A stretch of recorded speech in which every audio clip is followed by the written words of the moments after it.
keen to learn more about running biomechanics, we have a Running Biomechanics one-day CPD workshop coming up soon. And if you're interested, we're going to be teaching personal trainers, running coaches, or any individual who works with clients who run on how to reduce risk and optimize performance using evidence-based practice. This practical one-day workshop talks to you a little bit about the theories and the evidence behind forefoot heel strike, pose running, barefoot running, and the evidence for and against each one, so we can identify when we might want to choose one over another. We're also going to teach you some great practical skills in assessing and evaluating lower limb biomechanics.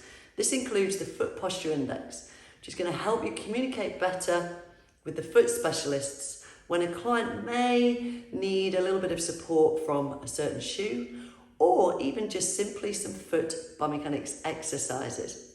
Are you interested? Click on the link, see you there.